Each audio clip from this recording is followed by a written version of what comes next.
that was great. That was a good answer. Yes, it was a busy day.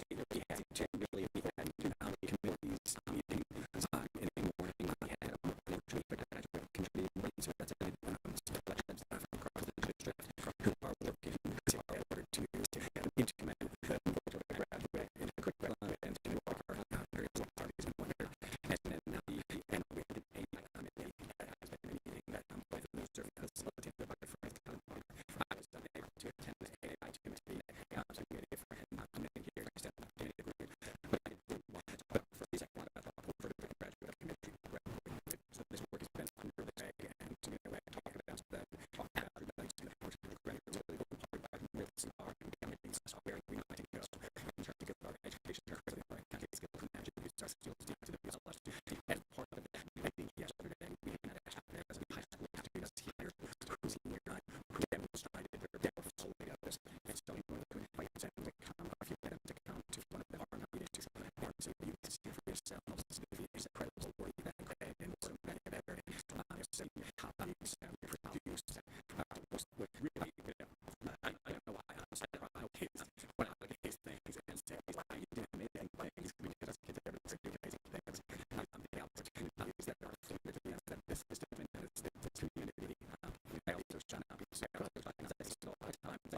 When I sit back and look at a portfolio collection, I was just too late by our kids. I are still outside the opportunities to like the opportunities.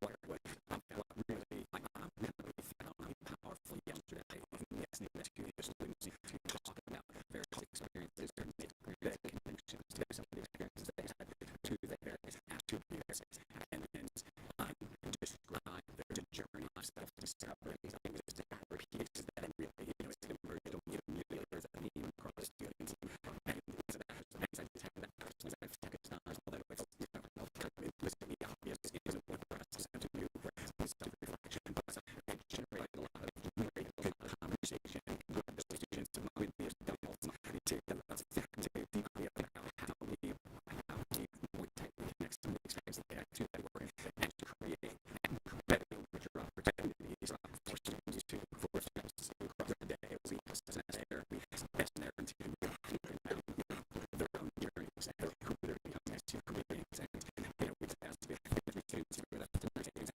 I went to work in your mouth about that, ask them about that, what you make here, what's the stress and punishing as you worry about knowledge and all about college. And so, things how the bigger picture experience you want to get ahead of this idea of creative business, space for business, do some reflection.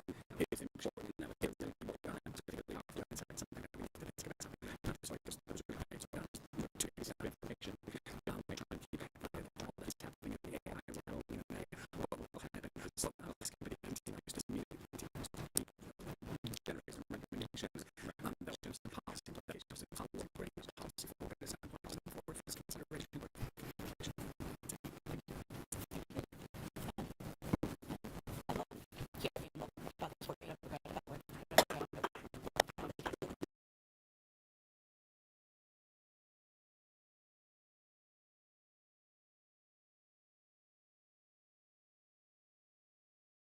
The Business Operations Committee met this morning, and so as you'll hear in a minute, we just did a brief overview of kind of where we are with the budget process. We talked about the forthcoming joint meeting that's going to take place next Thursday, and just laying the groundwork. If they have questions, we want to make sure the agenda's tight. And then we'll have if there are any other committee reports, I don't believe so. So we can move to the financial report, and we have Dawn here. Yes, hi. Thank you. Good evening. We talked about the financial report at the committee meeting as well this morning. Not a lot is different from the last month's report. It's just day-to-day operations. As you can see, the numbers just keep ticking up. One of the concerns that we are seeing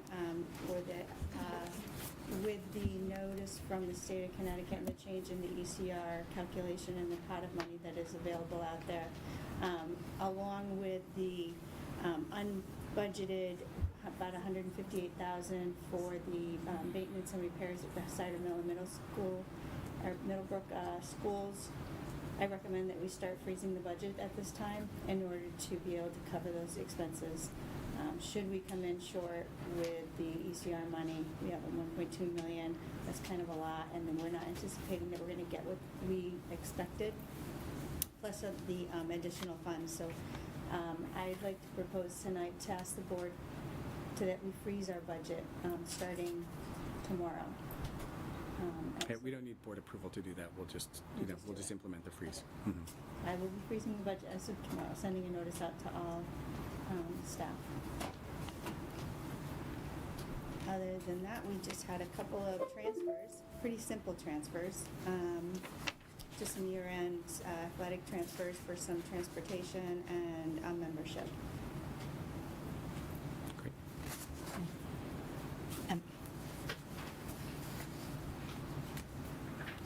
The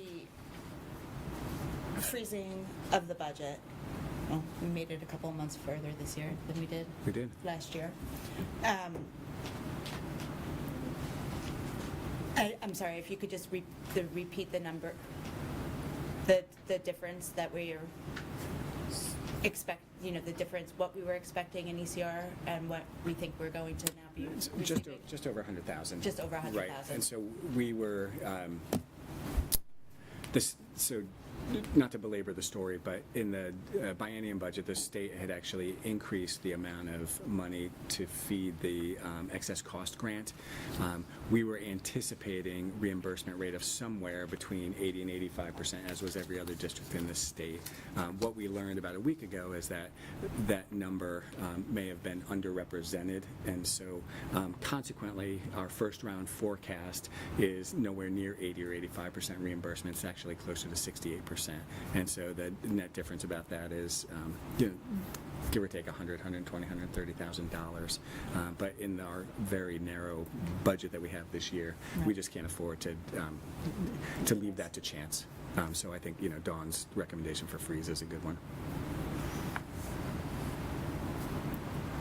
Are there any, besides the ECR and just the general sped watching that we do, are there any other lines that are causing any pressure points in the budget? We're watching some lines, but not to the point where we put it in writing now that there's a concern in that area. It's electricity is one. Mm-hmm. That's ticking up. And then we're keeping an eye on substitutes. That seems to be a little bit higher than trending than what we are used to seeing at this time.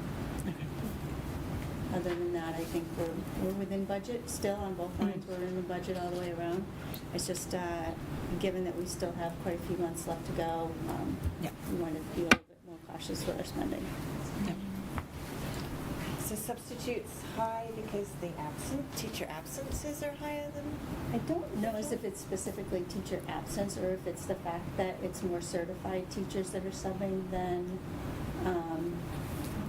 substitutes, and there was that legislation change that if a teacher substitutes that they're covered at their last salary rate versus a substitute's rate of pay.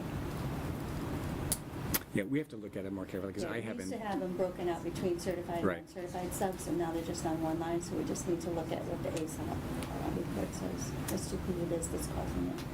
Yeah, I haven't noticed a differential in staff absence year over year at this time. So we'll have to dig into the number and see what's driving the recent inflation. Thank you, Dawn. Anybody have any other questions for Dawn?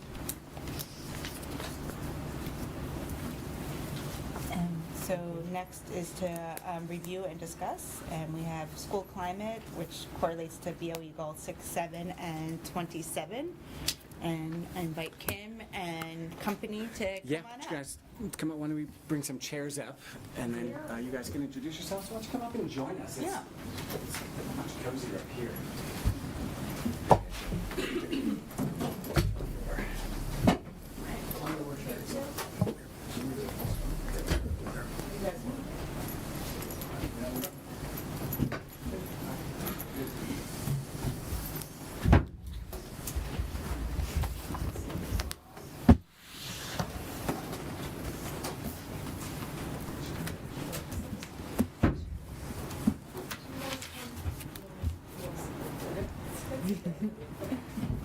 So thank you for having us. I'm excited to be here tonight with some students. They're going to be, I'm going to do a kind of an overview of climate, but when we get to the prevention side, I'm going to turn it over to them. They have information to share regarding some of the work that we've been doing. And I'm here with Leah Lombardi, who is a junior, and Chloe DeBrock, who's a 10th grader, and Kiana Oper, which she is, I thought she was a sophomore, but she's actually a junior. I get sad when I hear more. So again, good evening. Thanks for having us. And I'm going to talk a little bit.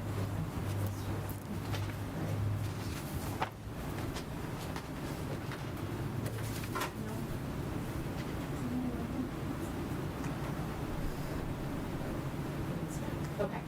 So we'll start off just with the overall wellness goal that we have for this year, which is 85% of students district-wide will demonstrate age-appropriate social and emotional skills as measured by the DESA and the VEST, which is our universal screening tools. And excited to say that we're on track with that this year. And so under our goal, we really look at two areas, SEL, which encompasses our screening process, and our SEL curriculum, which is embedded across the district, as well as school climate, which is really kind of the overall physical, emotional, and intellectual state of a safe learning environment in the school, and how we build positive school climate across the district.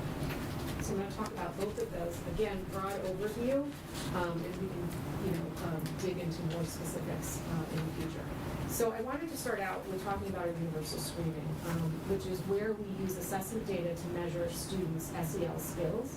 And then we also do screening in the area of at-risk behaviors, depending on the grade level of students that we're looking at. And then this screening tool is implemented as our SRBI process for social and emotional support, really trying to catch kids early on, put some interventions in place to mitigate more challenging problems in the future. And districts are really slow to adopt the screening, although it is recommended by the National Association of School Psychologists, as well as the National Center for for School Mental Health, and psychologists and mental health researchers. It's seen as one of the best strategies for supporting student mental health. So I'm really excited that this is in place in our district, and around 22% of schools are using this at particular grade levels. 10% are using it at all grade levels. So I feel like we're doing a really good job with being able to put some prevention tools in place. We use the DESA. You'll see here our first rating happened at the beginning of the year, about 4 weeks in. We're in the process. We rate 3 times throughout the year with the DESA, and that's in grades K through 5. And you can see here, 28% of our students were in the strength range, 70 in the typical range, and then there's only 2% that need instruction, really kind of targeting these kids and trying to move them forward. This is a assessment that the teachers use. It's not done by the students, so it's one piece of the puzzle when looking at student social emotional skills, and it's really a strength-based measure. It is something that is supported by the state, so parents have the option to opt out, which is why you'll see such a high percentage of participation. The BEST is a different tool. That looks at risk, and that tool is student report. And you'll see 45 to about 47% participation rate. We do this at particular grade levels. Right now, 3, 6, 8, and 9th grade is where that tool is embedded. It's a lesser participation rate because with this tool, parents have to give consent. So it definitely is up from last year. So it's something that we're trying to advertise and make sure parents are aware that this is an option. And again, you'll see the rates of 98% scoring the typical range, 10% are elevated, and a very small percentage are highly elevated. So based on those scores, we put interventions in place. And then we use our SRBI process to kind of monitor the interventions. Does the student need a more intensive support? Did that intervention work? And then we review this 3 times throughout the year, and it really informs our interventions moving forward. And then we have our SEL programming, which is really the SEL curriculum that we're doing across the district. We use ruler program at the elementary. We use some of the core components at the secondary level. DBT is really the focus at the secondary level in terms of skills. I know you've heard a lot about that. Everyday speech is actual curriculum right now that's embedded in K and 1, and we'll be moving up to grade 2 next year. And then the really exciting thing with the grant we were awarded, we have a new SEL interventionist, which right now primary focus is at the elementary level, and really this is to support teachers in helping them with implementing the curriculum in their classroom, the Tier 1 interventions for students, again, really at a prevention level to try to catch those and support teachers early on. This is just a visual of kind of what we're doing and where we're doing it, at what grade levels. The one thing I didn't talk about is we have the SOS program, which is a suicide screening tool. We do that in grade 10, and we're piloting it in grade 7 this year. Again, that's something parents need to opt into. And then our panorama survey, which is done with all students. There is an option to opt out, but this is really looking at school climate and well-being. And I presented, you've heard me come to the board to present on those. That we use every 2 years, and in the past, there's well-being indexes and students that can ask for more support using that tool as well. Okay. So now we're moving into the school climate goal, and that's, you know, the focus with climate is around building community and connection. And I talk a lot about connection. And I was excited last weekend when I was at the Harvard School Mental Health Conference when there's some new data out to support climate, to support the connectedness. It's something we've been focusing on in this district for over 5 years now. You'll see our survey data coming out of the panorama of the last 3 years where we've been taking data around connectedness and relationships. So this is this encompasses a variety of questions under how connected students feel with peers and adults in the school setting. And you can see that this has increased over the last 3 years. So we're happy with these results because it is something we focus on quite a bit. Now, when you look at national data, 46.6% of students strongly agreed or agreed that they felt close to persons at school. This is coming out of the CDC. So we are well over what the national data is. And I'm just going to stay with connectedness for a minute. This is the information coming out of the conference, which, again, how connectedness, we know it's a protective factor and how it supports students' mental health. So, again, when you start to look at students who feel connected in school, the prevalence of mental health is lower for those students, persistent feelings of sadness and hopelessness. It's a prevention factor for suicide as well, seriously considering attempting and having attempted. So again, you know, it's an area we'll continue to focus on because although our numbers are moving in the right direction, even there's still a percentage of students that don't feel connected. How do we work on, you know, finding out who they are and trying to connect them with adults is an ongoing focus. So when we talk about climate, it's really, this is important, it's the feel of the school. So it's attitudes and behaviors and points of view experienced by students, teachers, and stakeholders. So it's an individual experience. You're going to hear from our students a little bit about that. So while one person may have a great experience, it could be very different for someone else.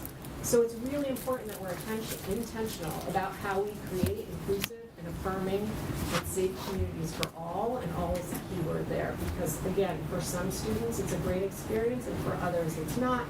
And we really want to work towards school climate being a safe place for all students. There's one more slide around connectedness. This is the most recent data when asking our students, do they have at least one adult that they're connected to? And again, you'll see high school's at 87%, the middle school at 82%, and Southern Middle at 84%. Oops.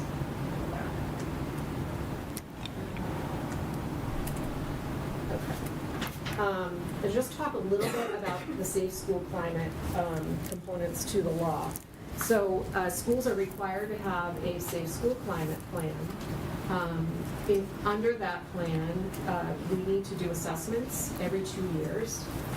You have flexibility of how you do those assessments. You can do those by particular grade levels, but in Wilton, we do all students. 3 through 12 using the Panorama survey, and then we create an in-house survey for our most little students, but we do collect data for elementary as well. We also survey parents as well as staff. Each school needs to have a climate committee that, again, reviews the data and implements action plans, as well as a district, which we just had our meeting last week. We're required to have a safe school climate coordinator, as well as building specialists that serve as the climate specialists for each of the building. We're required to have mechanisms for reporting concerns anonymously, and this is some recent data that we're glad to see, because we spend time really sending the message to students about see something, say something, and how to report concerns. So we have software called Speak Up, where students can anonymously report a concern, and 88% of our students in 3 through 5, 93% in 6 through 12 responded favorably if they're aware of the ways to report concerns, specifically around mean behavior and bullying. They also get monthly email reminders for our secondary students. Our 3-5 students don't have email, but they get monthly reminders too. They're shaking their heads when you get those reminders. Again, just to report concerning behaviors, and we've also added in the suicide hotline as a reminder to students if they need support. And then investigating, when a bullying report is made, we're required to investigate that and determine whether we can substantiate. Oftentimes we can substantiate that certain things have happened. Whether it meets the criteria for being a verified act of bullying is something we really have to kind of spend our time looking at. And oftentimes that can be where things can be, I think tension can lie with families, because we can confirm that things have happened, but it may not rise to the level of bullying. Whether it does or not, I work with the school teams around putting interventions in place to support students, because it's we can do a lot to support students, and really whether it is verified or not, we don't have to kind of get caught up in that when we're putting intervention plans and trying to stop the behavior. It's challenging. A lot of what the schools are dealing with is happening outside of school on social media, so investigations can involve many students and can take a long time to sift through that and find enough facts to be able to make a determination. And staff are required to report anything that they see or is reported to them as well, and go through annual training. Okay. So I'm going to just do a quick overview. A quick overview of just the school improvement process. So this should be simple, but basically we want to gather input from our key stakeholders and evaluate that input, and then data collection. And we have a tool in place that I think is meeting our needs well. Then we review the data and set some action plans around areas that we see are important to try to make some headway. There's lots of data, so it's picking an area where we think we can, really make an impact, and we're looking at that from the student perspective as well as staff, and then the parent community as well. And then action planning, and then resurveying, again, to start the process all over. So that's in place on a 2-year cycle. So we're currently in the process, we moved to a new tool, and we're ready to survey right when COVID shut us down. So it's been a while since we did a comprehensive school climate survey, but we did survey students during the pandemic around their well-being and some SEL skills. So we are in the process.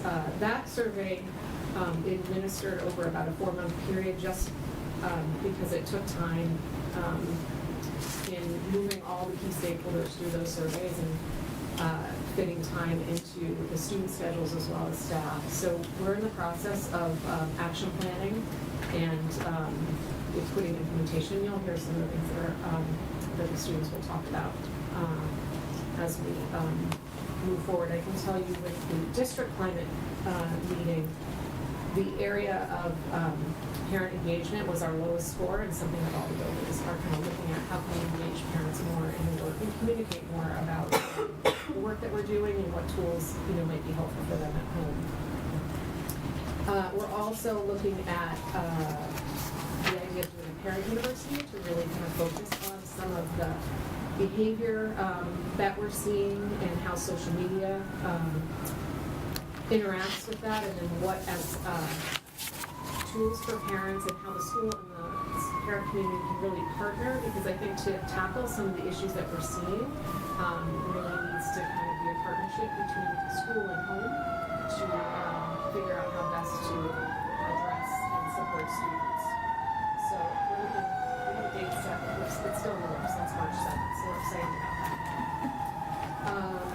And I think I hope that didn't take too long, because I think what you really want to hear is from our students who are actively involved in prevention programs that at high school. And it's funny, they're all our Hope Squad members, but that's not how they came to be. They were invited to come here to share a little bit about a new leadership program that we embarked in training this week. And then they all landed in that program through different clubs and activities that they're involved in, or staff recommendations, but the through line is they're all Hope Squad members, which we're going to talk about as well. So I'm going to turn it over to you guys and give you go first. Started. Hi, I'm Kiana. My hair is a little different from when I took that picture, but it's still me. So the first thing I wanted to talk about is during the leadership workshop we had on Tuesday, we did an activity called the frequency activity. And that's where a high-pitched ringing was played that typically only students can hear, and adults and teachers cannot, just due to the way people age.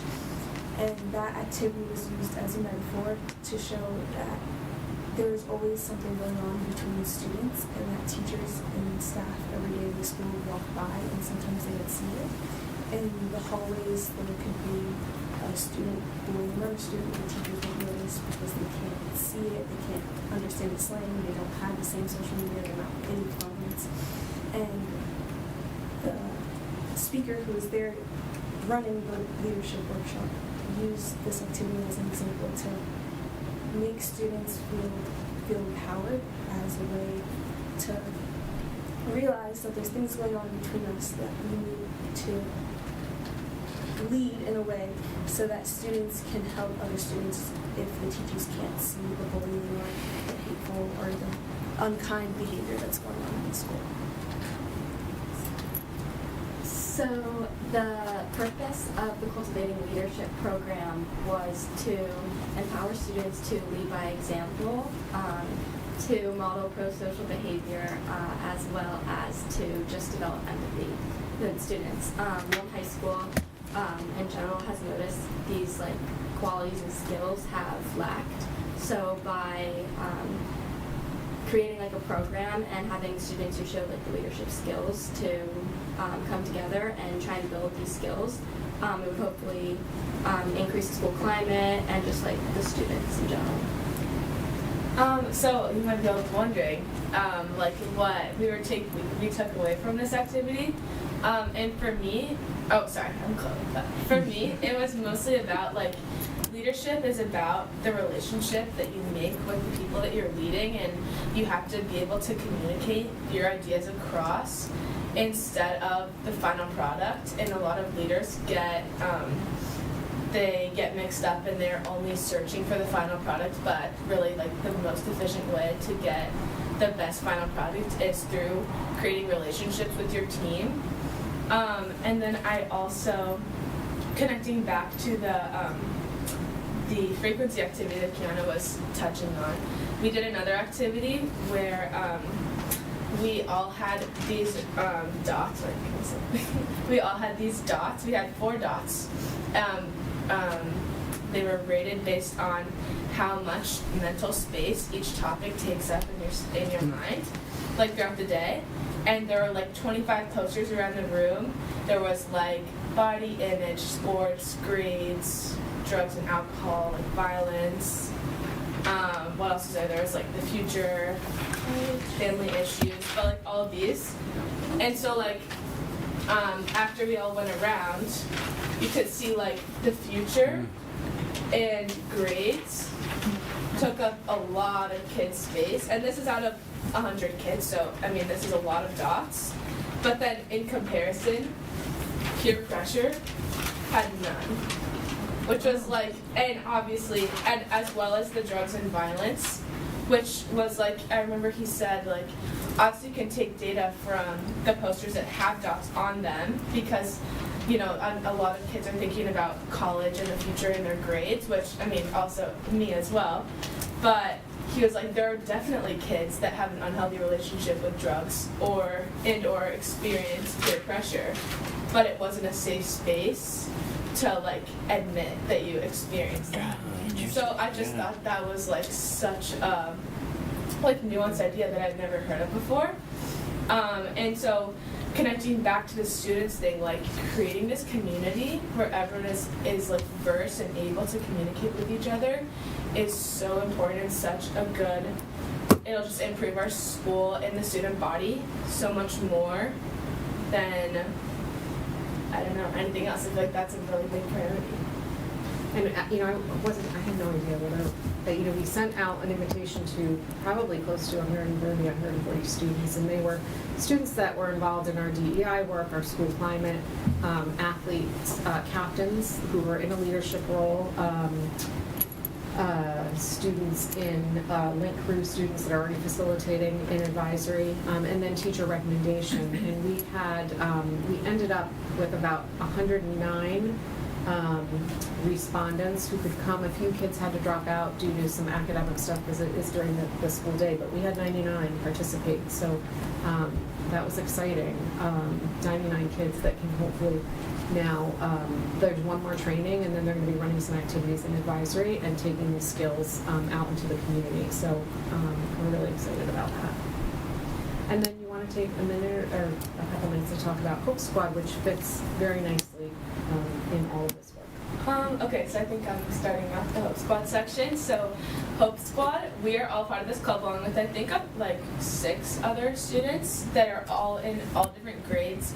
We also recently sent out a form at the beginning of the year getting all new kids. So we're hoping that every year we can refresh the population of Hope Squad members so that there's kids through every grade, every friend group, every sport, you know, just to spread ourselves out as evenly as possible. How do the recommendations come in though? Because that's really important. So every student at the beginning of the year will receive a Google form that says nominate 3 people and explain why you would. Go to them if you needed help with suicide or really any mental health like issues, but if you were suicidal or had any issues with that, like who are your most trusted students? And all of us got recommended like more than 5 times, some a lot more. So like you had to get nominated to be in Hope Squad. So we started off training. We went to Comstock for probably 5 hours, 6 hours, and we learned like multiple different warning signs and what to do if you see like someone that fills out multiple boxes or even just one. So we're a peer-to-peer based suicide prevention program, and we aim to be like the link between the counselor's office and the student body, because it takes a lot to, especially if you're in that mental state, to just walk into your guidance counselor's office and tell them that you have a problem. So we're either supposed to recognize that in our community, or just refer like what we see to our guidance counselor advisor, and then they take it from there. I think we've actually had, how many referrals? 3 that have gone through, which is like, I mean, it's horrible that had to happen, but it means it's working, which like we always say, like all of this work is worth it. We could save one person. So. The next thing I want to talk about was the one activity that we did to to show Hope Squad throughout the school. The month of May is Mental Health Awareness Month, so during the entire month last year, we had activities every day. Every Thursday, we had service dogs come into the library where students can just be with the service dog. One day, we were out in the main lobby with the table set up, and we were able to pass out kindness. Students were able to come up to the table, write a kindness note to anybody in the school, and then Hope Squad members would go out and deliver it to them during their classes. We also had a rock painting day, I believe, in the library, and we had announcements and just quotes on the loudspeakers so that students can just feel uplifted to start their day. And we had a presentation on the slideshow that goes through in the middle of the school, just kind of saying what Hope Squad is, who the members are, and who you can go to whenever you are in need of help. We also regularly pass out these bracelets. I would say most of the student body has them at this point, but it has the National Suicide and Crisis Lifeline, which is 988, which we broadcast everywhere, and then our slogan, which is "It's okay to not be okay." I feel like we do other things too, but there were like about probably 500 kindness notes. Like the student body really got into it, and we loved it. We thought it was, we had no idea it was going to take the way it did, which just reminds us the culture of kindness. Like we all knew that. So our big effort in the first year was just promoting what the club is and that it's a place you can go. And I think we've accomplished that. So more to come. And then, did you want to talk about just a little bit about school climate? Yeah, I think that Hope Squad really has impacted the school and climate. It's made it, definitely for me at least, a kinder place to be in, and I think other students as well. They feel more comfortable with being in Hope Squad, but there still is a lot of, not a lot, but an amount of unkind and mean behavior throughout the school and throughout the student body, and I feel that the school climate committee and Hope Squad are really working to make that a better place. The school climate just spoke with the instructional leaders, and 3 students, including myself, go to the instructional leaders and talk about the personal experiences we had just with mean and unkind behavior in the school, and just give them an idea on how teachers can do a little bit more to help students and just be a person that students can go to, whether that's during break time or that's in the hallway if something's happening to them and they see a teacher walk by. Just having that student-teacher connection so that more students feel comfortable to go to them. And we also talked about how we need to make sure that students know that it's important to be kind to one another, because I feel like students know how to be kind, but they're not implementing the kindness. So just climate and Hope Squad hopefully can use like the leadership programs that we have, the Mental Health Awareness Day, all the programs that we do and throughout the high school, just help students to really implement the kindness and treat each other respectfully. Questions? Yes, lots of questions. So We're working on it. the leadership, was this the PTA grant? Yes, it Yes. is. Thank you. You're welcome. This was sponsored, co-sponsored by the PTA, the high school PTA, and we won an award through the national PTA Healthy Minds grant to help us. That was supposed to be the first thing I said. It's been a week. It has. So the PTA has been partners.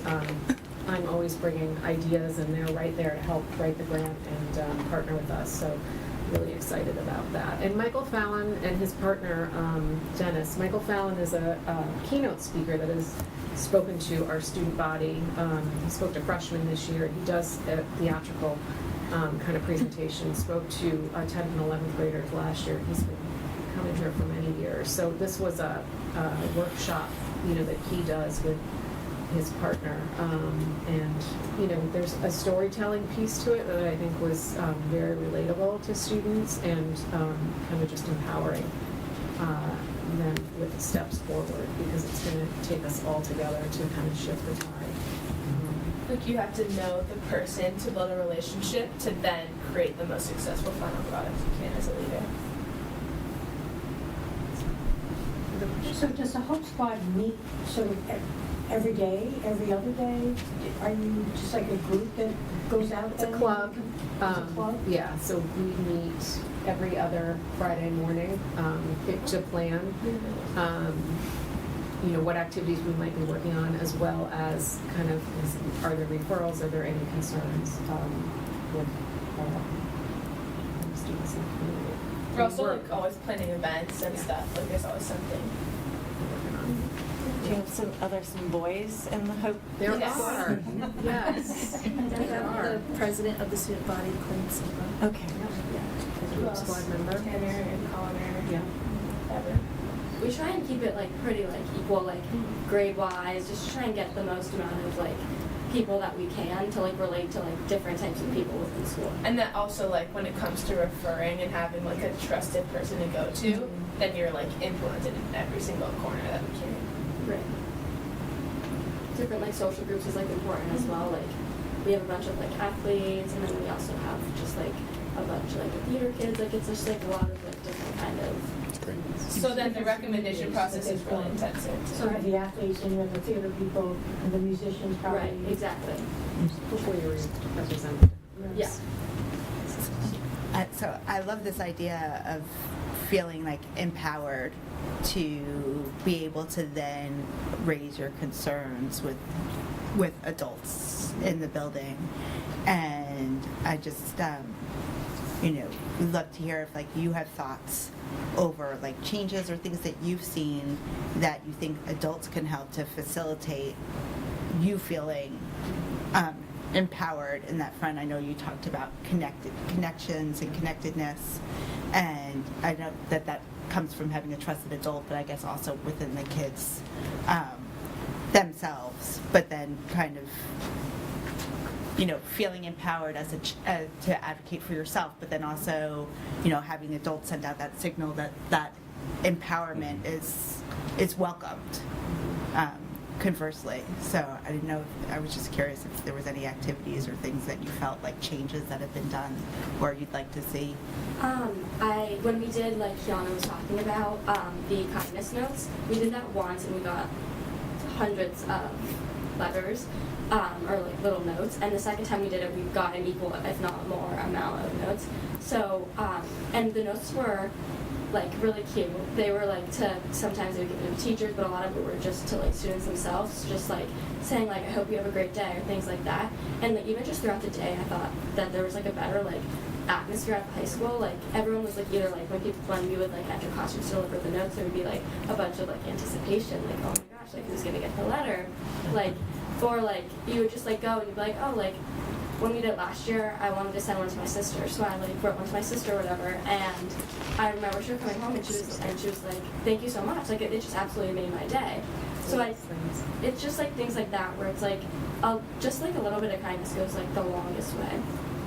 And if we can keep that in the forefront of people's minds, that's the Exactly. key. But I feel like it wasn't like a competition at all. Like also because people had so much fun, like writing the notes and writing to teachers. Like people would come and write like 5 or 6 notes. Like it was just a really fun day. And everyone was smiling. They were like all over the floor. Like it was great.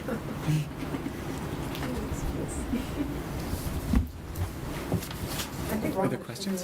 One of the big things for us to tackle is, I think some of the behavior that's happening is in friend groups and it's considered joking and it crosses the line and it's not funny at all, but nobody's giving feedback about that, and so that's where I think the empowerment, where if students can start to say, hey, that's not okay, we don't stand for that here, and I think faculty are like, if we're not sure, then intervene. So that's an area for us to focus on. Right, so Kim, can I ask a question about that? And ladies, thank you. You're,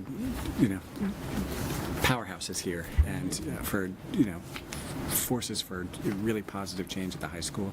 And it takes a lot of courage to put yourself out there in front of your peers. It takes a little bit of courage to come and sit here in front of this group. So you're brave and you're doing great work. I have a question about kind of that phenomena you just named, and Kiana had named it too. Right? So this kind of mean behavior that occurs in friend groups that kids are trying to be funny or whatever the case may be. Kiana, you started and said, when you guys had that activity the other day, it was an exercise where you can hear a certain tone, but adults can't. And something that's occurred to me a long time ago is that adults often don't see it. And so how do you marry those two things? If adults don't see it, how do you bring it to their attention so they can intervene appropriately at the right time? I would say either through us, like the students themselves, or just maybe being more actively aware. Like I know a lot of this new behavior goes on during breaks because we do have 5-10 minute breaks, and that happens in the hallways, and that's where most of that behavior comes out. But during those breaks, I know teachers have to take their own breaks, but maybe stepping out into the hallway and just watching the students and see how they behave. And then if they see something that might be mean or see students laughing at each other, maybe intervening then and saying like, hey, what are you guys talking about? Not like saying like, oh, like come with me, you're in trouble, but just saying like, what are you guys talking about? This might not be what you guys should be saying, or this is not okay. This person might feel X, Y, and Z. Mm-hmm. Also, as Ms. Eva was touching on, like students should be able to feel empowered enough, like to report themselves, whether it's anonymously through Speak Up, which we get monthly emails about, or you know, like they can talk to us. We very much stress. I think all of us have had people come to talk to us, whether it's about, you know, when we present like all the time. I think 3 times we've done it, like how to help, like what are healthy and like not healthy ways to cope with stress, which a lot of kids struggle with at our school. But yeah, I think through the Speak Up, through all of the resources that we tell about, 988, the text hotlines, and like the teachers and staff like regularly trained, I feel like we're doing a good job. Do you guys get a chance to kind of sit down with teachers and like let them in on kind of signals or things that they should see, or like approaches that maybe when they see something, how there's like a more successful way to kind of ingratiate themselves into, you know, the circle of kids to some extent, you know, because I think part of it, the reason why adults don't see it or hear it is we don't really know, so then even confronted with it, we don't necessarily know what to do with it. Yeah.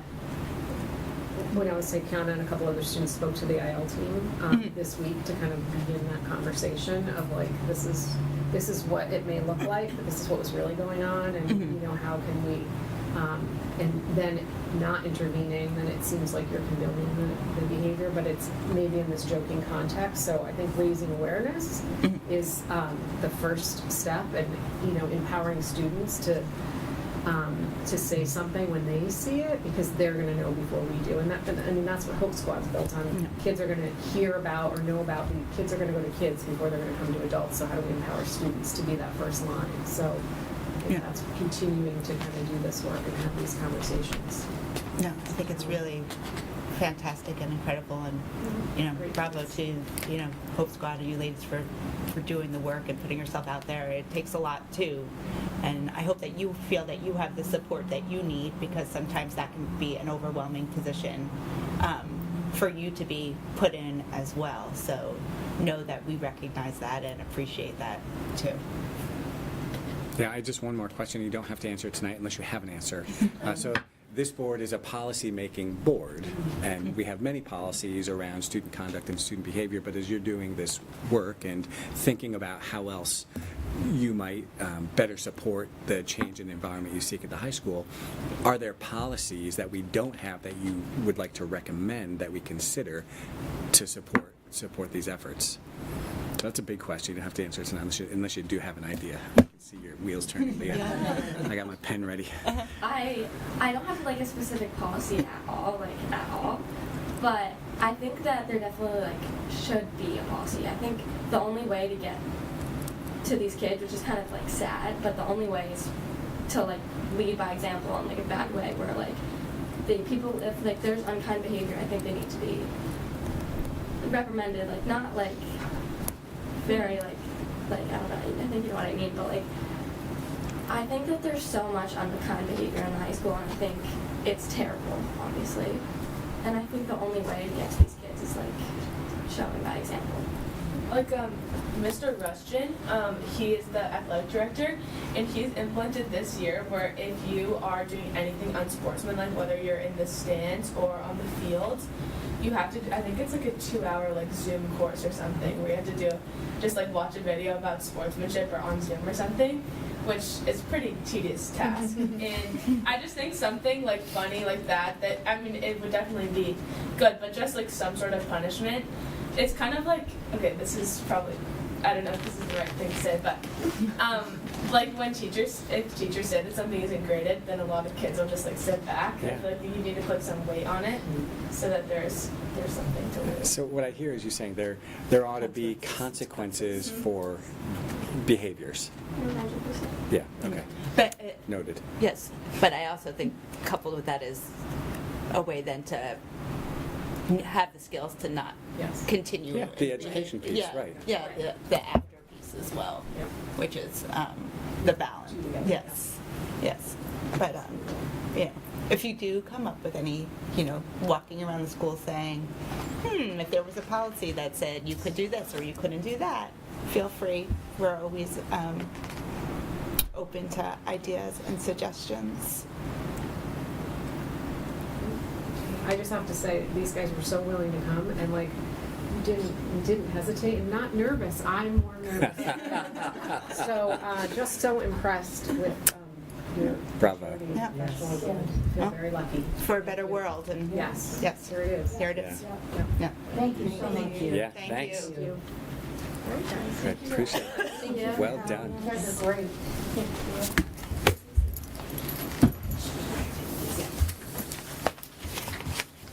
No one's like get rid of something. What's that? No one's like get rid of something. I know, right? Yet. Yes.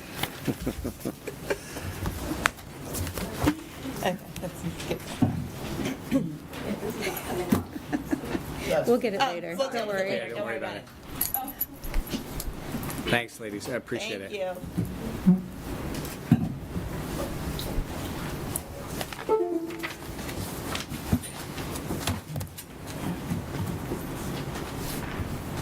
Our best meetings are when the kids come. Agreed. Yeah. Mm-hmm. It's just crazy having seen them little. That's right. Yeah. They were yours, weren't they? They were my students and now they're in high school, so it's really cool to see that. Yeah. It's a little scary because I see them when they're 3, and then they Right, come that's here, even scarier. And that's really scary. Yeah. No, it's very cool to see that. I'm gonna forget that you knew my kids when they were 3, because then it makes me get like older too.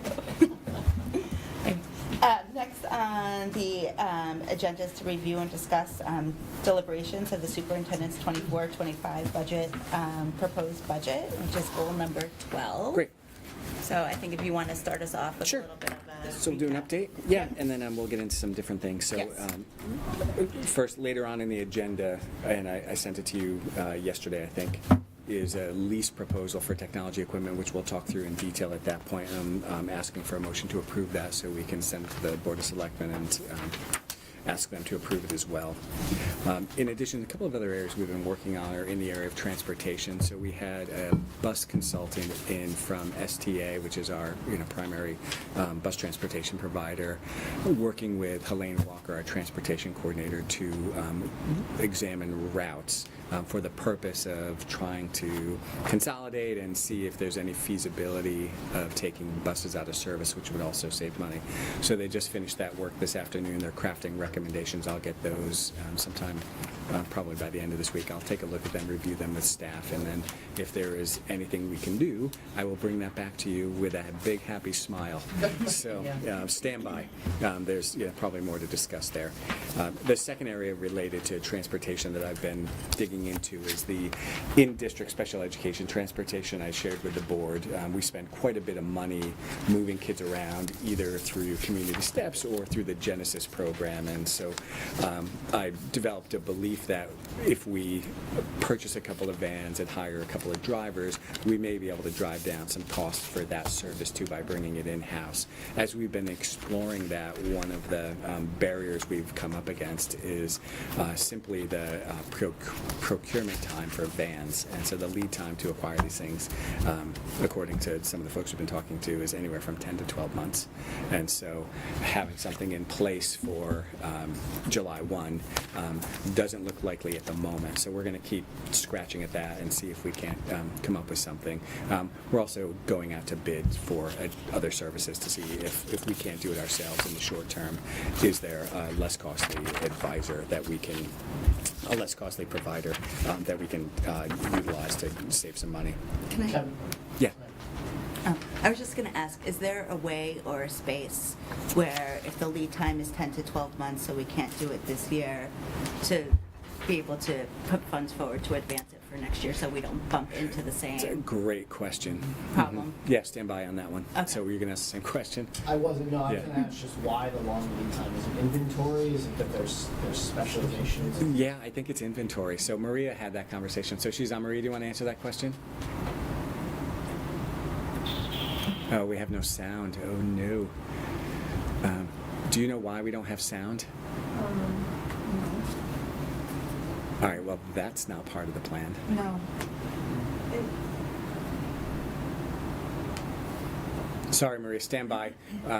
We had audio, and now we don't. So open that back up by the microphone. Just see where it's saying your audio is coming out. This is microphone. It should be, if it's, assign it to the camera.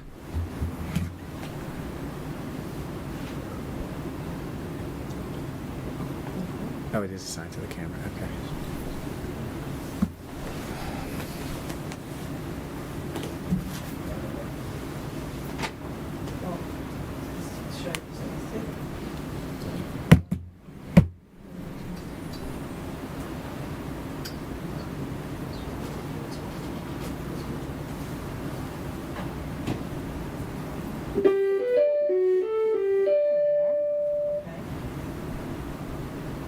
So Marie, can you? Yes, can you hear me now? Great, thank you. Love those commercials.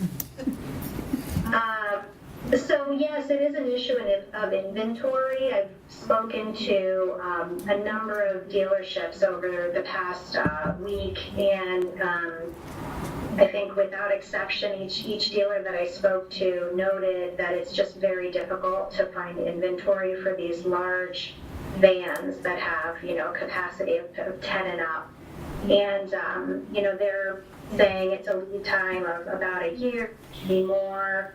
Now, we're not giving up, and we're going to continue pursuing it. And Ruth, I think you said, can we prepare so that if we're not ready for the 24-25 school year, we're ready for the following? And that's the spirit in which we're approaching this process as well. We're just going to keep moving forward.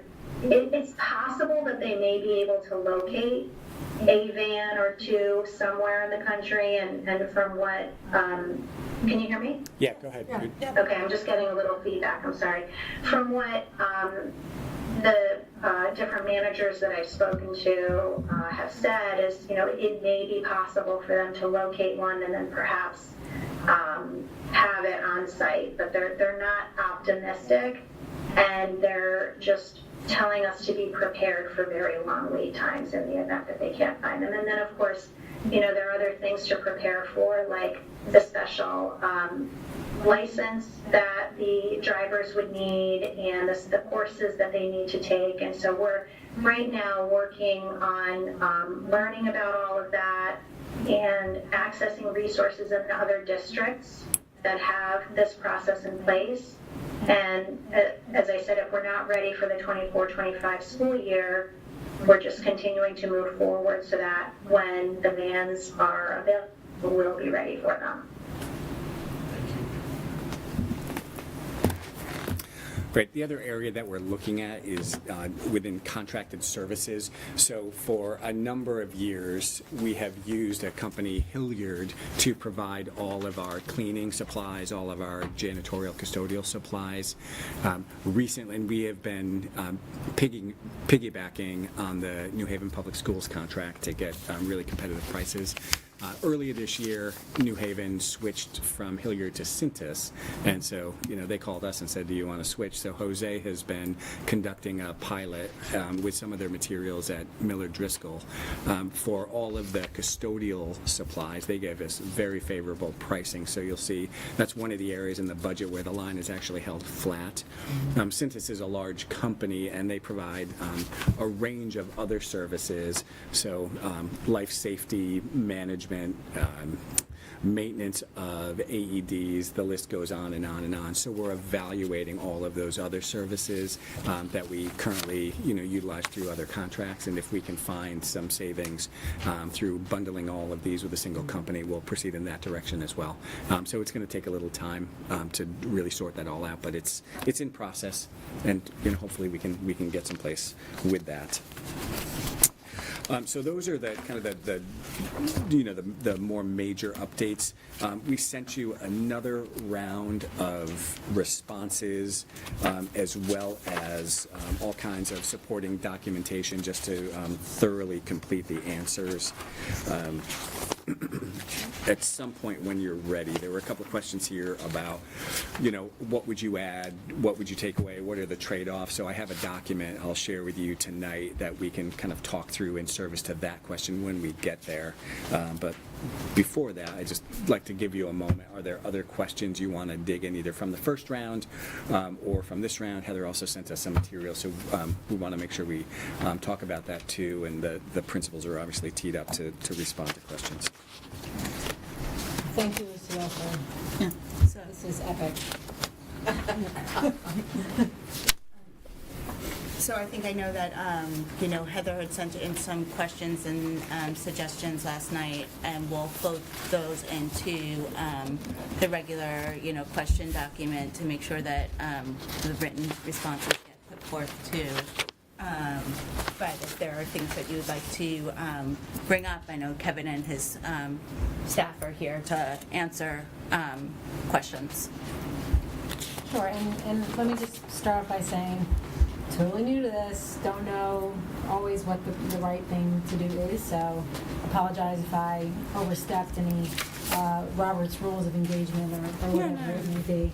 So, just going through everything and thinking about, looking at the budget, thinking about the students, thinking about our responsibility to the public, and making sure that we're transparent and that we truly, let the public know that we have done our due diligence when it comes to reviewing the budget, looking at the trade-offs.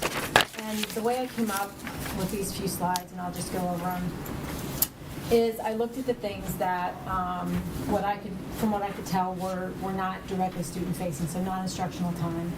Obviously, I brought up the coaches last time. We have a data analytics administrator, which is, and I couldn't tease out what it was from that line item. So I don't know. There were 2 administrators in that cost center, so I'm not sure what it was. I just kind of split it in the middle. And then the schedule change for Cyber Mill, an additional $82,000. And then knowing that we already have coaches at the high school, if we have coaches at the high school, and if that stays, we also have all of these instructional leaders within those groups as well. So knowing that they took the instructional leaders away from Middlebrook when they put the coaches in, just wasn't quite sure why we still had all of these instructional leaders at the high school, and we also have all of this coaching as well.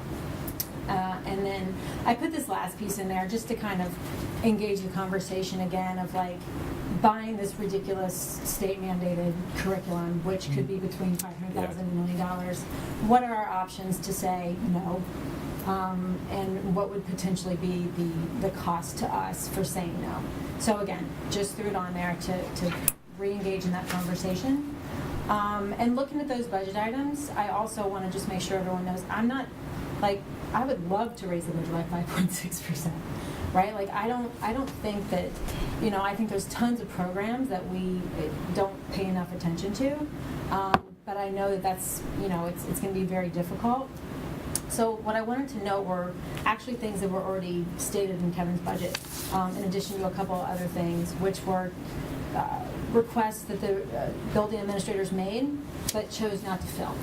Right? So paraprofessionals, science teachers, STEM teachers, SPED teachers, knowing that those were requests that we're just not granting because we don't have the budget. And so for me, that's a trade-off. I see money being spent, and again, and I feel like I'm a broken record, it's not that I don't see value. It's that I want to make sure we're taking the resources that we have and putting them toward, the best of our ability within the schools. And from where I sit, these types of roles and these types of spending are so valuable, and I would hate to see us lose sight of that. In addition to that, I know it's been brought up several times, but we have no business unit or no line item for gifted and talented education. And we also, I think it would be great if we didn't have any unexpected maintenance costs next year. But I think the chances of that happening are very slim. There are going to be things that come up, and I think that we're all very cognizant of the fact that these buildings are aging, and having something set aside for us to account for that, to be able to fix things when they do come up, I think would be a responsible use of our money as well. So just wanted to put that together, and then finally, I just kind of bolded it out where I saw some creative solutions that we could potentially look for. We already talked about a few of these, and just wanted to, again, put it down, have it for the public to look at, for us to look at, to have something in writing that we could all reference if we need to. And we could vote to, if you guys feel that you don't want to address this right now, and you vote to not go over it, that's, it's a democracy, we can do that as well. So, but I wanted to make sure that, I got what I felt was important on the table, and I hope all of us will. So process-wise, like your questions and suggestions land on the table like all our other questions and suggestions, and they get vetted through the proposals or ideas get vetted through, the administration, who then, answers, responds to these, and then that's something that the board can then discuss or deliberate as the board, as a group sees fit. So, I think that there are several things that, that Kevin can address and tonight, and over time, being that this is just landed on us yesterday, to give him time and other board members time as well. So I don't know if you have some first. No, I think that if people are comfortable, I think just process-wise, I think you raise a lot of really important points there. And so what I'd like to do is push them into the document and respond in writing. And I think as part of that too, just even listening to some of your explanation, there's some clarifying we need to do also about some history and where, so it was the coordinators that replaced the curriculum leaders at Middlebrook, not the coaches, and that was a trade-off at the time when we did that, and so there's a whole rationale behind it. But I think, and then let's put the numbers to it and make sure that they're accurate, so we know exactly what we're talking about as we contemplate all of these different options. So I'd like to do that. I'm sure these guys would all have some information they'd want to share as well, just to give the full history. So I think I agree. I think that's the best way to go, and we have it now. So what we can do is turn it around, and I can have it, by Thursday of next week when we meet with it. At least, even if we don't discuss it at that meeting, you'll have it, and we can pick it up in the next two. Yeah. So, and I think then, if you have any further, clarifying points, that need to be put it all in there as well. It's fine. Yeah. Okay. If that's okay with people as a process. Thank you.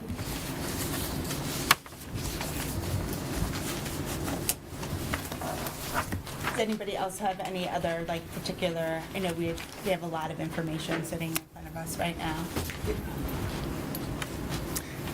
Yeah, the other one that I would add was Lori had also just raised questions about supplies, and so just so the board's aware, we use a vendor that's tied to the state contract. So what we're doing now is just we're pulling POs and just doing cost analyses, and we'll reach back out to the vendor rep and just ask some questions about price comparisons. We're also looking at the Amazon Business as another area where if we can shift supplies to a different vendor, a different source, and pick up some savings, then we'll go ahead and do that as well. So that's all underway. Can I ask a question about the special ed contracted services? Sure. And I know with that line item for the CCSN, the nearly $700,000, Yeah. obviously I know that most of that is tied to IEPs, I'm sure. Knowing that we have all of this like kind of internal expertise that's getting developed around DBT, do we see any possibility for those type of contractual requirements for IEPs potentially getting replaced down the road? I defer to Andrea wholly on that. I've done a kind of cost analysis. The services CSN provides are board certified behavior analysts and the clinical supervision of the board certified behavior analysts. So I've done some analysis of the cost of hiring in our own people, and those costs would be higher. Okay. Because we use them, they're not here all the time, every day, but they do provide supervision, and they keep a kind of constant state of the science of applied behavioral analysis across from the pre-K through 22. So that's the work they do, and the cost of doing it ourselves would be higher. All right, great, thank you. You're welcome.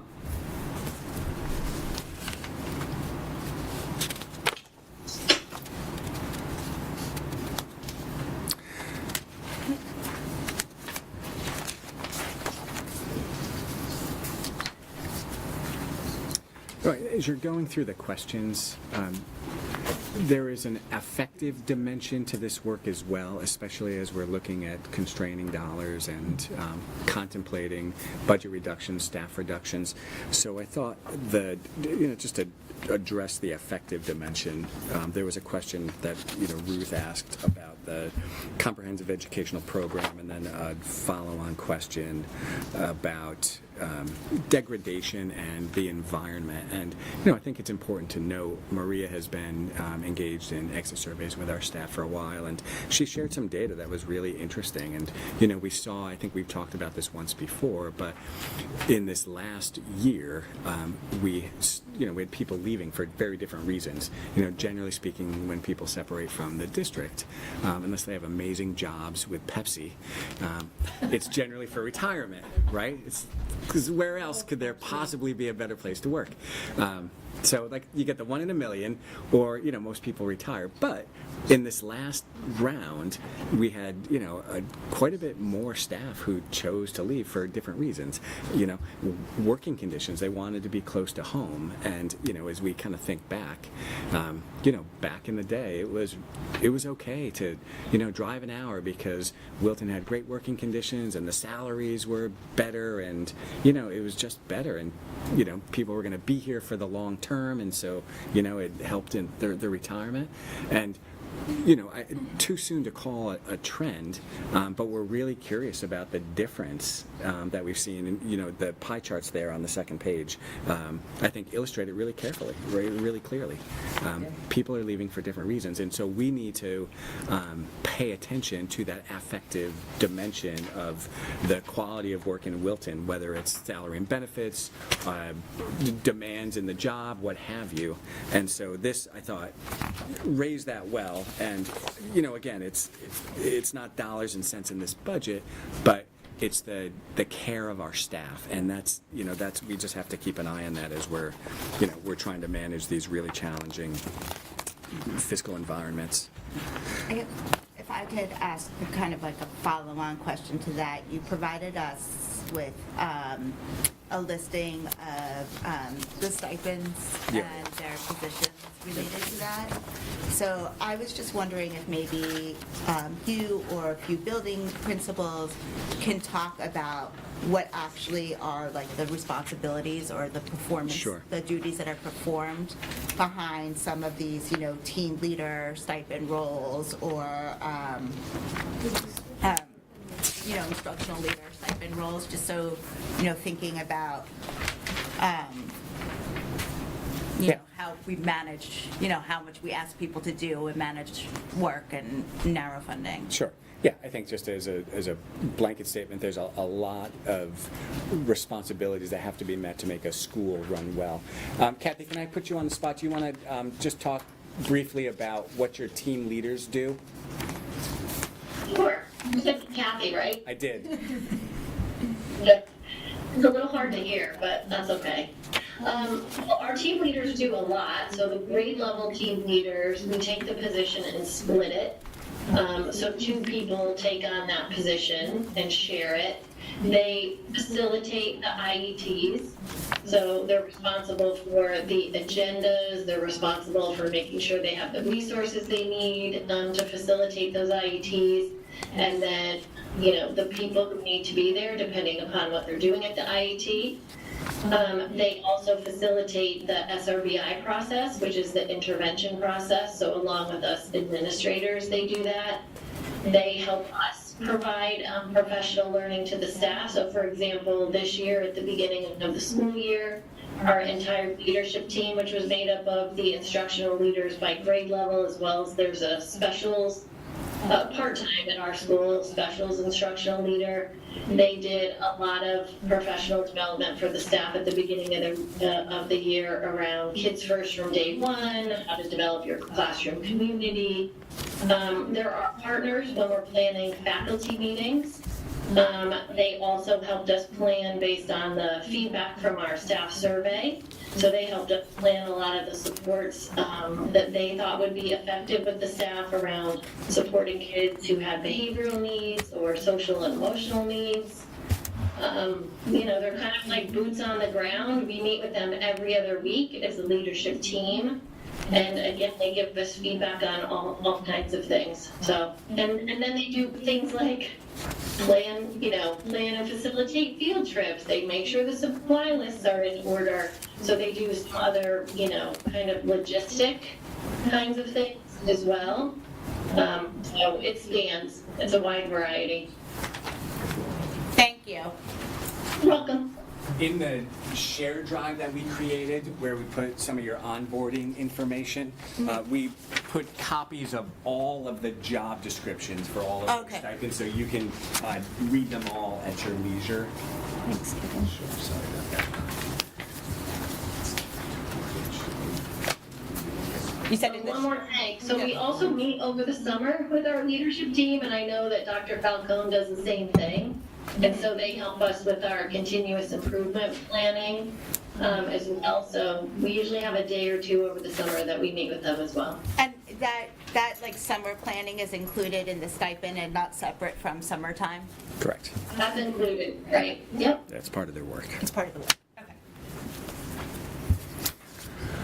Great. Any other questions you want to call out or highlight?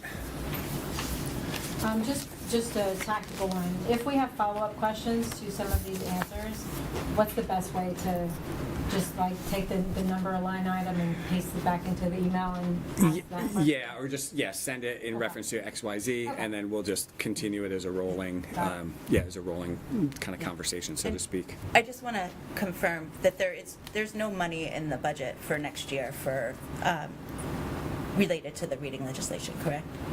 Beyond the grant, like pilot. Yeah, we received a grant this year to do pilot money. Chuck, can you just confirm that? I mean, there might be a little bit of professional learning money, but there's no $500,000 someplace to buy a program because we're going through the curriculum review process now. That's correct.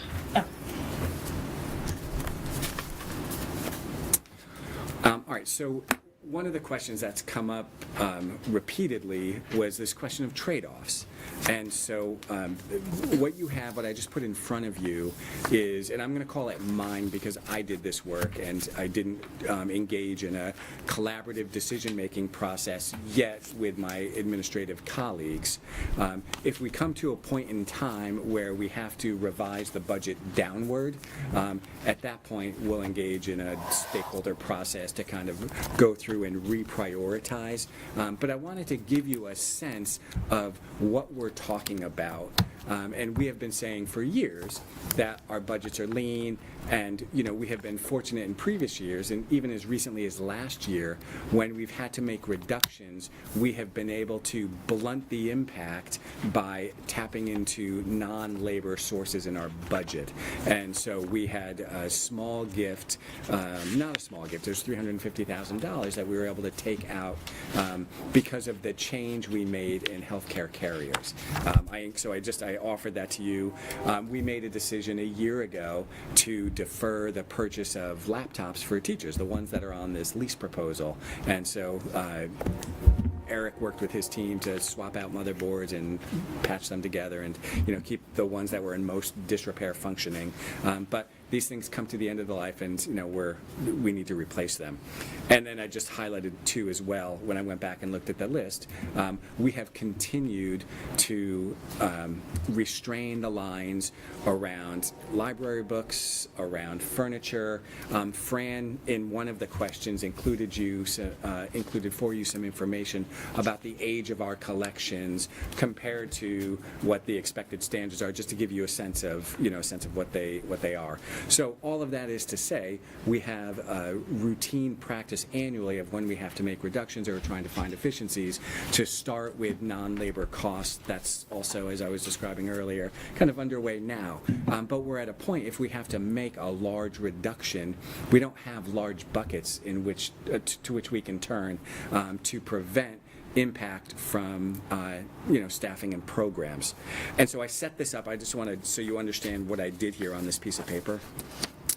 First of all, I want to be very clear and unequivocal. The budget I presented you is the budget I support. So I don't support any reductions to this budget unless we can find them through savings and efficiencies, as we've been talking about over the last several weeks.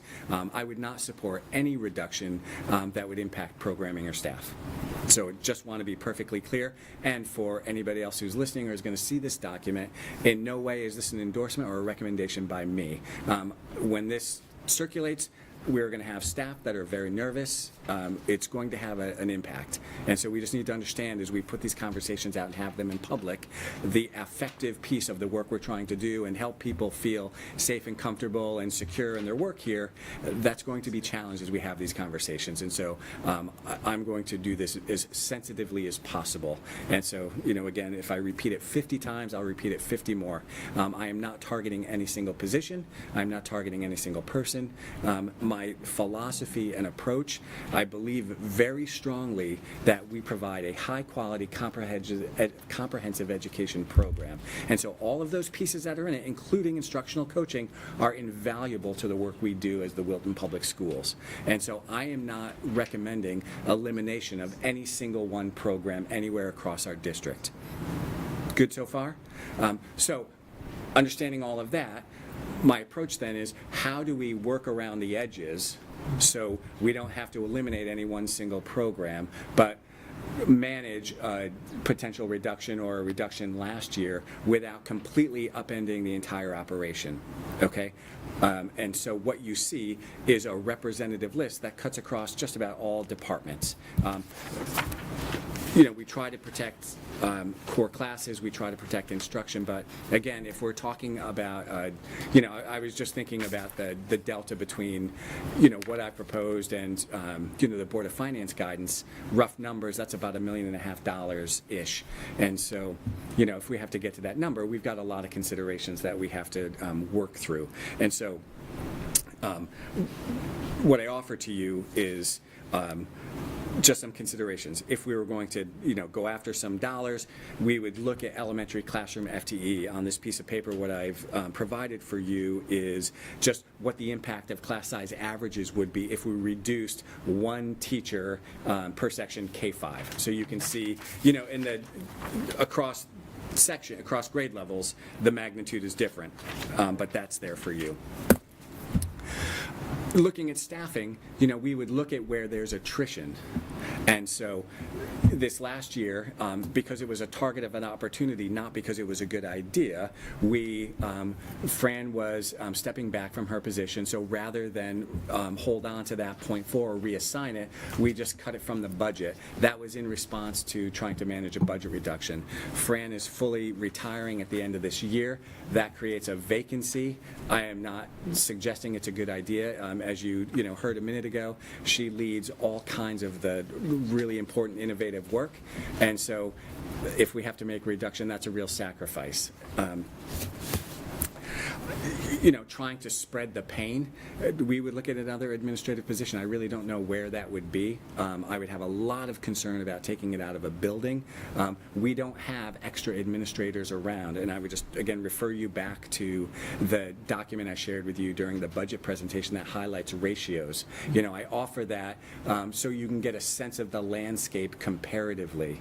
We just don't have extra people hanging around, but in terms of needing to spread a reduction, we'd have to look across all units, and that would include the administrative unit. And then thinking, again, within the teaching staff, can we make a change to a PE schedule someplace and reduce a PE teacher? We'd have to look at that. Should we look at music? Why wouldn't we look at music if we're going to look at PE and we're going to look at classroom instruction? So that's an opportunity. The instructional coaching, like these other areas, that would be a place where we'd have to look. World language, the same. Reductions in any of these positions, it wouldn't upend the whole program, but it is a degradation without question, and the impact, generally speaking, is we are reducing the number of sections, we're increasing class sizes. If it's here at the high school, we are potentially locking kids out of opportunities because we're not running certain courses. So all of those are potential detrimental impacts. The stipend question came up. We pay quite a lot of money when you aggregate all the stipends. So it's a total budget line of just over $800,000. So we'd have to look at that. So if we cut the stipend line in half, that's $400,000, but that's also work that's not getting done. Folded within that is clubs and activities, which we've heard a lot of feedback about, especially here at the high school. So we'd have to talk about the impact there and, how we might massage that if we're able to. In addition to people's regular work schedules, we provide funds for additional time if we have to bring people in to do some work over the summer. Oftentimes that is, for teachers and other staff, curriculum writing and curriculum development. For some of our clerical staff, all of those clerical responsibilities, transitioning records, moving files, being available to cover the office as people are coming and going in the summertime.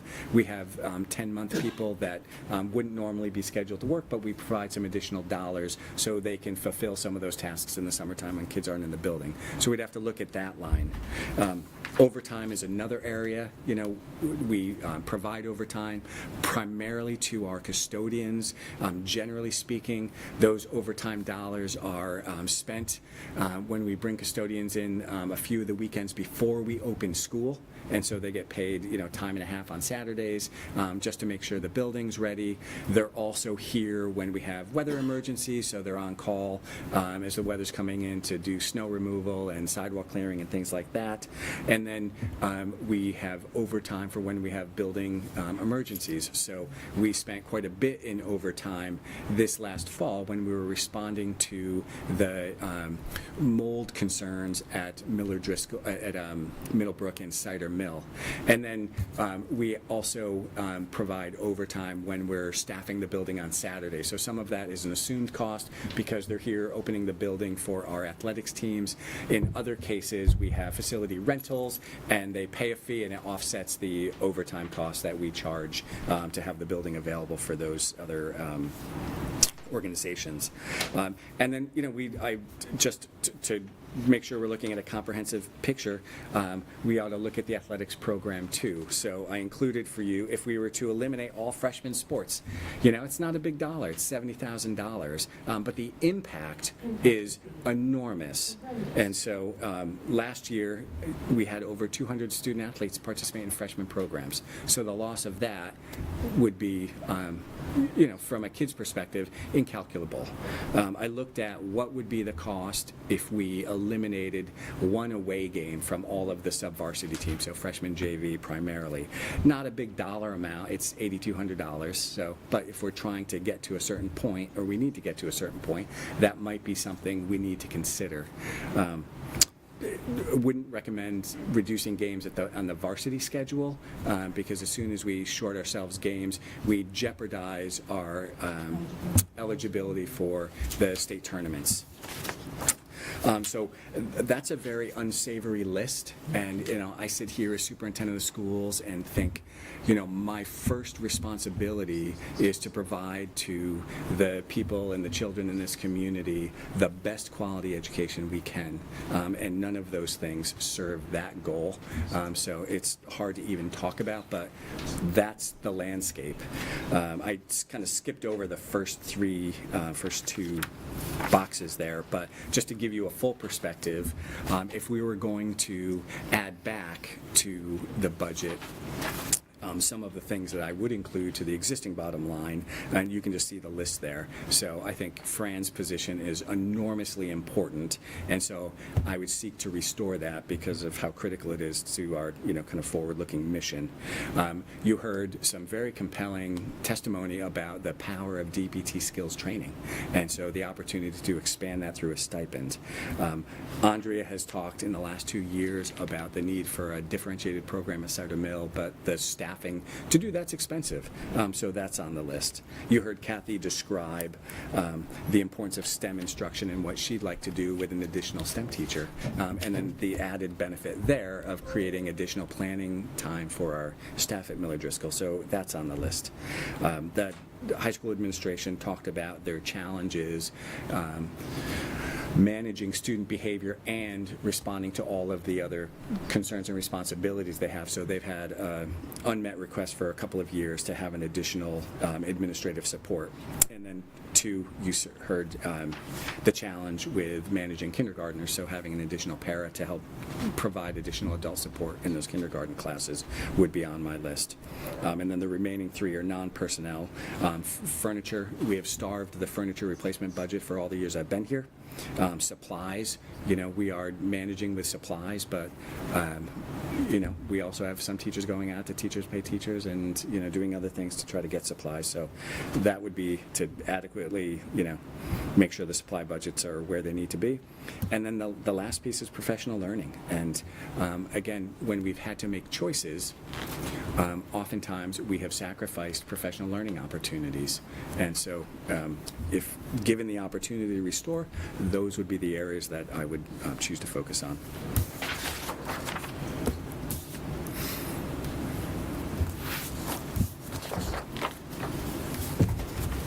This happens at my house too. I talk and people are silent. I'm like, I don't even think they're listening. These are my children. I don't even think they're listening. Oh, we're listening. So anyway, I know you're drinking it in. Get it in. Yeah. Yeah. So,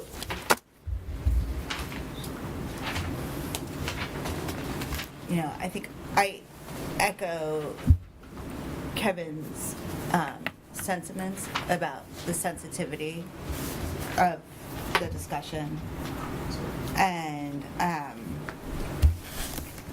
couple that with also the reality of what's in front of us. I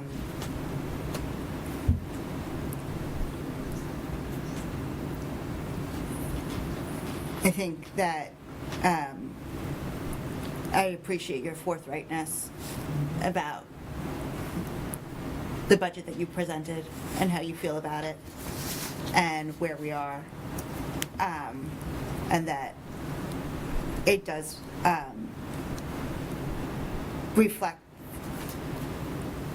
the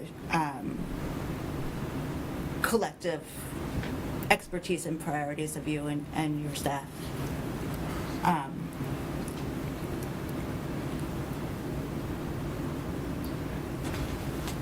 And I look forward to, finding, hopefully, those non-labor savings that we were talking about.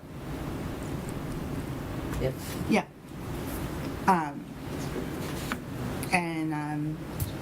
Continuing to have the discussion. I don't know if anybody has any, direct questions right now. It's a lot. No, I do have just one correction. I realized that I looked at it, the items that I had at 17,150, those are the department heads. I didn't mean to put coaches there, so I can send an email and correct that. The ILs you're talking about? Yeah. Okay, Sorry. all right, now I understand. I That's apologize. yeah, no worries. It's a lot of number, right? There's a lot A lot here. of numbers, and it was like 10 o'clock in the morning. It probably was a bad idea, but yeah. Yeah, and just, not to belabor that point, but when we were setting up, so one of the challenges early on in my tenure is we had a lot of siloed curriculum, and particularly across the K-8 span. And so one of the opportunities we pursued was creating 2 curriculum coordinator positions. And so you guys have spent, actually new board members haven't, but old board members have. So we have Karen Brennicke, who functions as the K-8 curriculum coordinator, Trudy Denton as the K-12, and she was K-8 for a bunch of years, but as we were trying to grapple with some of the issues around algebra in the high school, so we extended those. So she works hand in glove with the 2 ILs. But there was the instructional leader set up at the high school was strong and was in place, and we weren't intending for the curriculum coordinators to span up to K-12, so that's why we left those positions the way they are, and really privileged. And we were also privileging first reading and math, and then into the full humanities, social studies, and science. So that's the reason why we made the change the way we did. And then their work is supported by the cadre of instructional coaches that are employed in the district. Yeah. And I think this all kind of circles back to this idea of, the comprehensive education that, Wilton strives to provide, and the opportunities and the achievement of expectations of our students and our families and even the community at large. I mean, our schools are a big part of what brings people here and what maintains our property values as well. So I think all the, there's a lot of moving pieces, particularly this year. But I think that it's,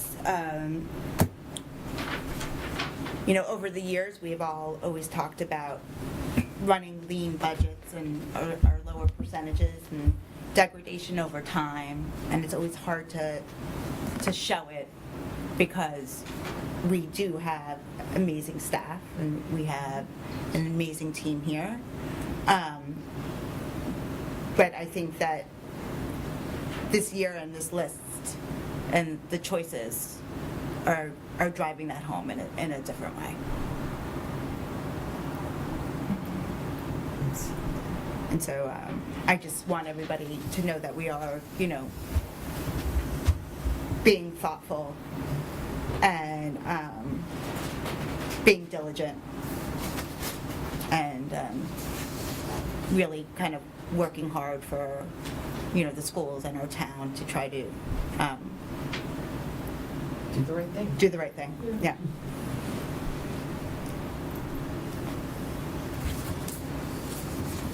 Yeah, in the time you've been here, I was trying to remember all of the kind of the big changes you've made from in the beginning. You kind of reorganized paraprofessionals and how they were allotted to staff, the cost avoidance with Genesis and community steps, the renegotiating the health insurance plan, and last year's Middlebrook schedule change, what it allowed us to do.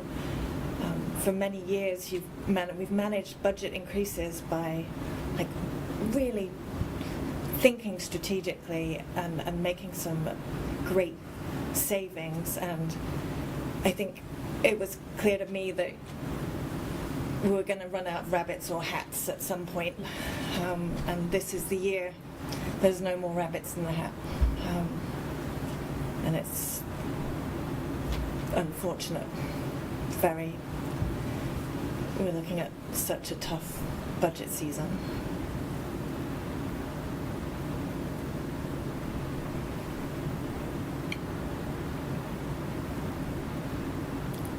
Kevin, I think it would be helpful, seemingly this comes up every year, the first big area people look at is the coaches. I think it would be helpful to hear, I know you have the principals on the phone, like, to hear not in writing, but like, hear from them, what is the impact that the coaches are having? Are they doing different things in different schools? I think a lot of people don't understand everything the coaches are doing. So whether it's tonight, if that's an appropriate thing to ask or not, but to hear firsthand from boots on the ground, and again, article on the paper. There's just a lot of talk about it, and I think we would all benefit from just really understanding. Sure. I think just as an initial starting point, because this is a conversation that's been recurring over years, there are several presentations. There was one as recently as it was last year or the year before that, where we had some instructional coaches here. They presented to the board. So I think why don't I'll gather that material as a beginning point, since it already exists and part of our record. Invite you all to look at it, and then we can, I'll work with Chuck and team to just supplement that with some more recent experiences.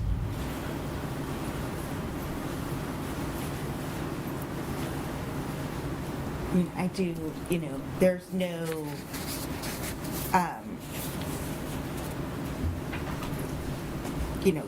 choice that they're all difficult, thank you.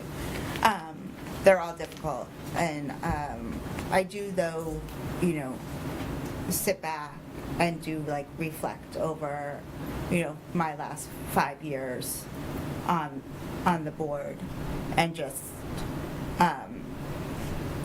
being involved in these budget discussions, and taking it that for every year that I've been here, where we've had this coaching discussion and other discussions, the budget and that the administration puts out as that recommendation, that is their priority. That is the trade-offs that they've already made and the discussions that they've already had, and that is their shared kind of knowledge about how they think we can continue to drive and the system the way we've all known to grow and expect. So, and I think that's also where some of these decisions even become more challenged or difficult.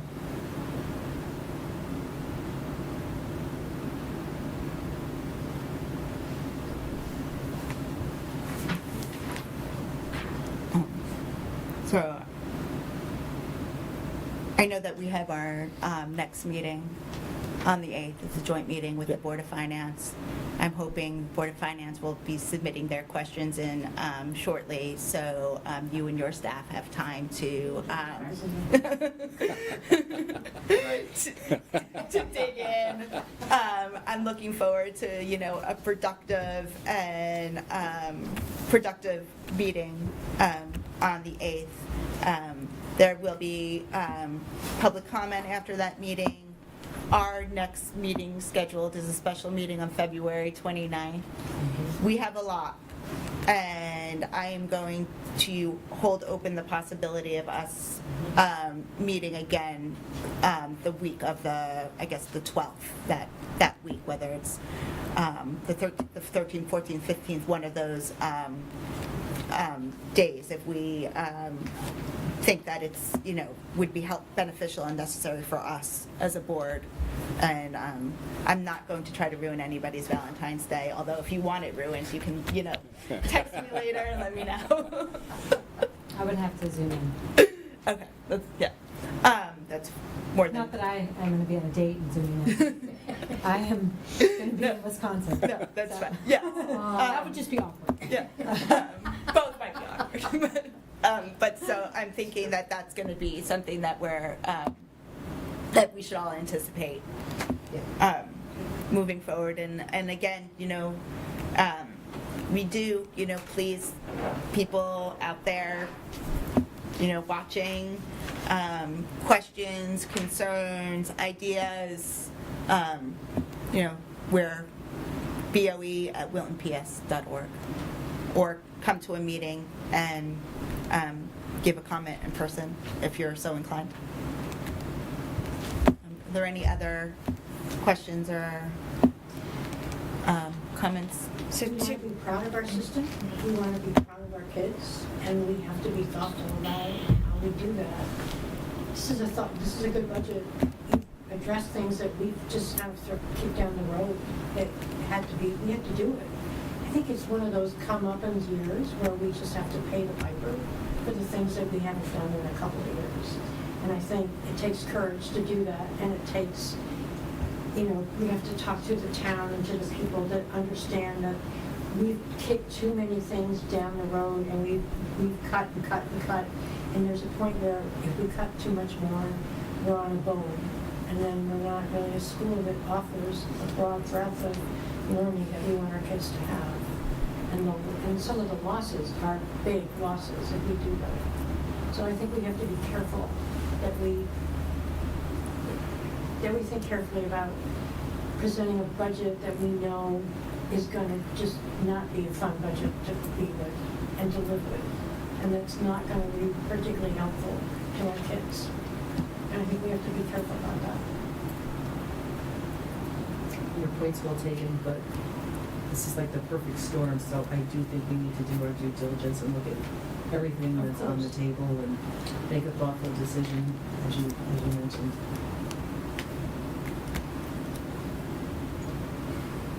Because a lot of this isn't stuff, it's people, and people make schools, and humans make learning, and we need good people.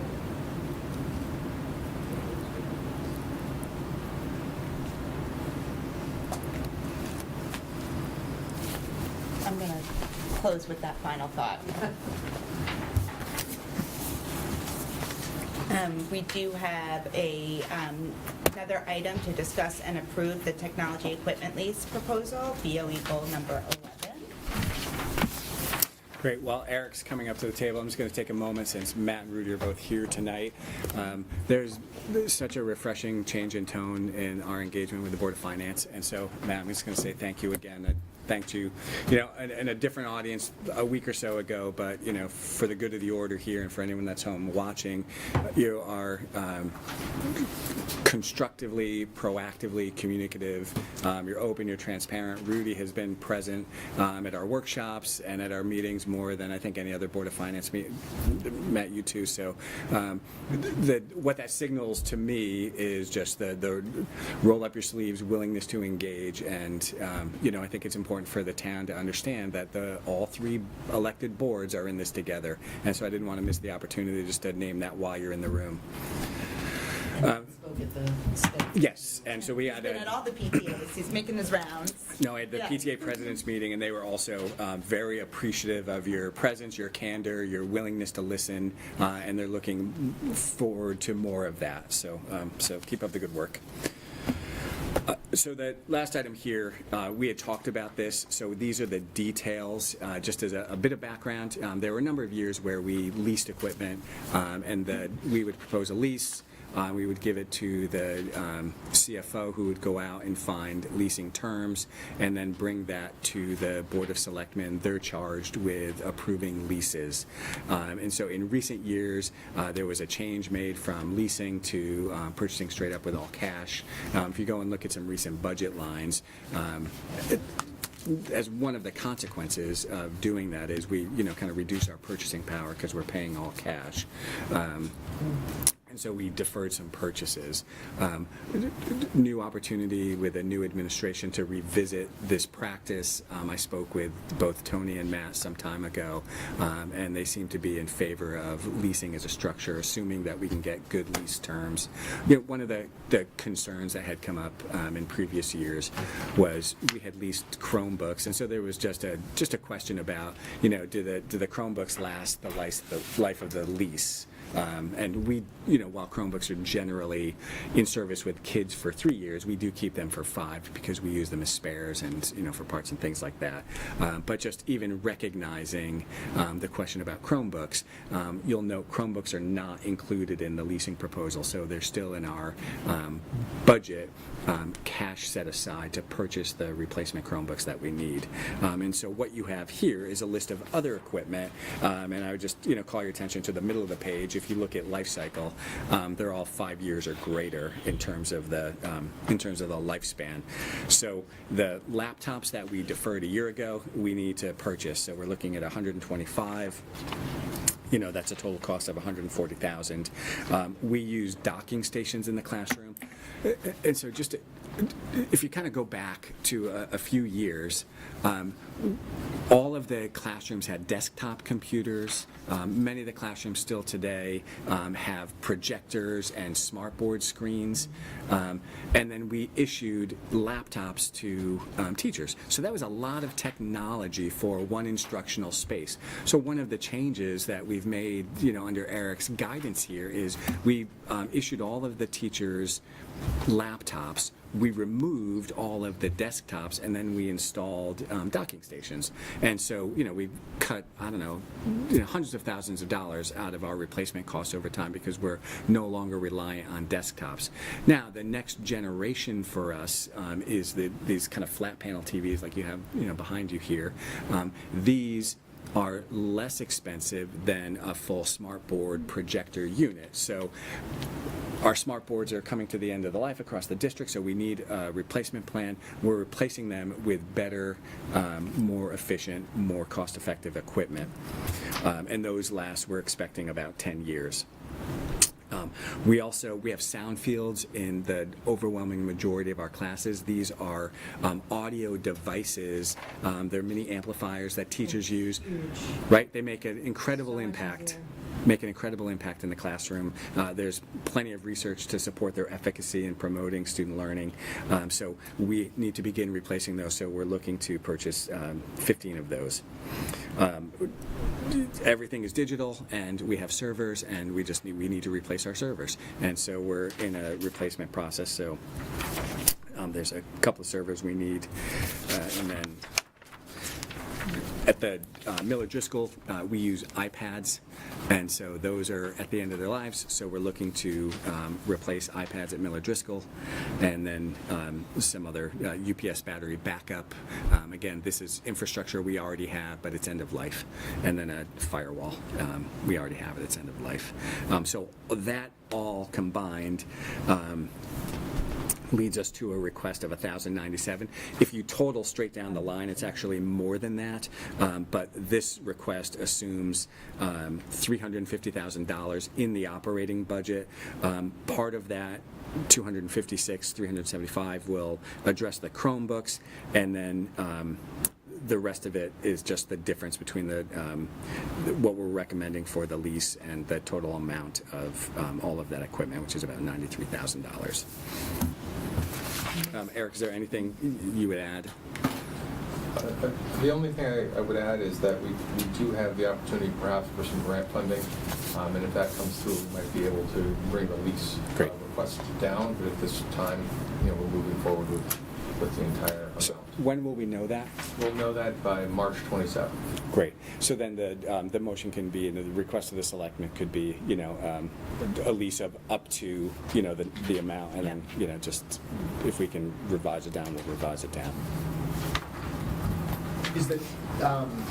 Is leasing done by the company we buy from? No, No. it's bank lease. It's through the bank. And to the equipment costs, did this go out to bid? Yes. Yes.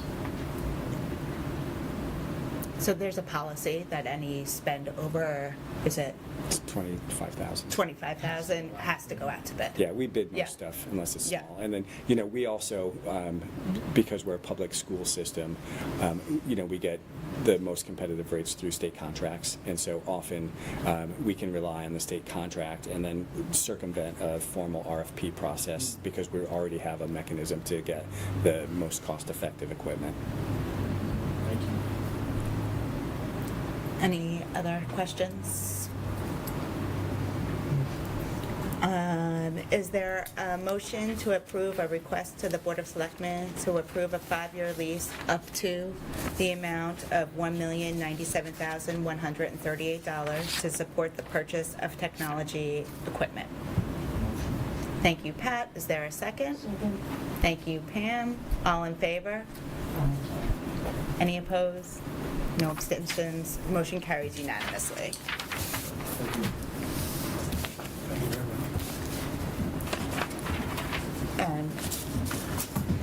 And moving on to future business and information items. Once again, we'll be meeting on next Thursday. That'll be in the Zellner, I believe. The Zellner. In the Zellner at 7 o'clock with the Board of Finance. And even though it's a special meeting, public Comment comment. at the conclusion of the meeting. Thank you. You're welcome. Then our next scheduled meeting is for February 29th, which includes the budget vote. And then there will be a regular meeting on March 7th.